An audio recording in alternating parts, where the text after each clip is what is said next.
周五美股出现了大幅的下跌，是最近半年以来最大的单日跌幅。有很多网友提问，主要的问题集中在美股怎么了？美股会跌到哪儿？跌下去之后是不是又能加仓了？现在市场是不是可以做空呢？其实就算是不看私信和留言，我也能猜到会是这些问题，因为有这些疑问其实是正常的心理。接下来咱们就来聊一下这些问题，并且把市场本质梳理一下。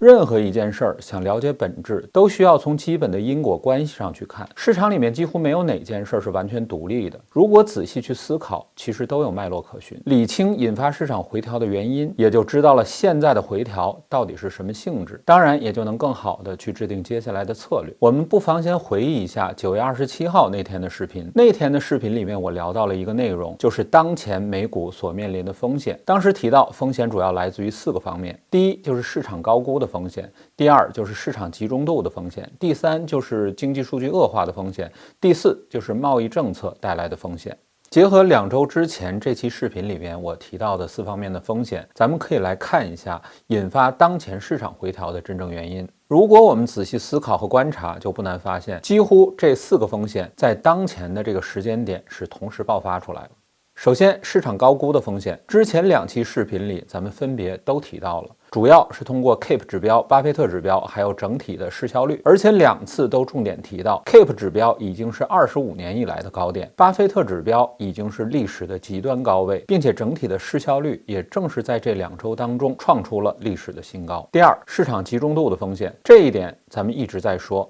今天呢在这儿就不占用时间了。第3点就是经济数据恶化的风险，这一点可以说暂时对市场的冲击还是比较小的，因为最重要的几个官方数据暂停公布，所以市场主要参考的是消费者信心指数和 ADP 的就业数据来辅助进行决策，所以对决策通常会留有余地。第4就是贸易政策带来的风险，这一点可以说是直接的导火索，因为特朗普表示要对中国大幅调高关税，正是因为这4方面的风险同时出现了，所以美股主要的股指才会出现半年以来最大的单日跌幅。而如果美国政府当前不是停摆的状态，那么市场这一轮的下跌幅度高概率不会达到2月19号到4月8号那一轮回调的深度，但现在美国政府停摆，就导致了权威的经济数据和经济政策形成了双盲的状态，这就导致了巨大的不确定性。这时候我们如果再来回忆一下10月3号的那期视频，那天的视频里边我重申了估值和市场广度的风险之后，还另外提到了市场的板块之间相关性持续下降的潜在风险。咱们可以回顾一下那期视频里边提到的内容，风险就来自于板块之间相关性的持续下降，主要就是标准普尔500成分股当中5大板块之间以及它们和指数之间的关联关系在最近1个月出现明显的下降，它反映的是市场运行的特征和资金的倾向。如果把5大板块和指数之间的相关度去做量化，现在这个相关度大约只有60%，这个现象最直接的反映了市场的分化。在最近的这3年当中，每一次市场的相关度接近或者是达到60%，市场在之后的几周当中几乎是无一例外都出现了一个调整周期，每一次调整的幅度会有所不同，从5%到18%不等，所以这个信号可以看作是一个潜在的短期风险信号。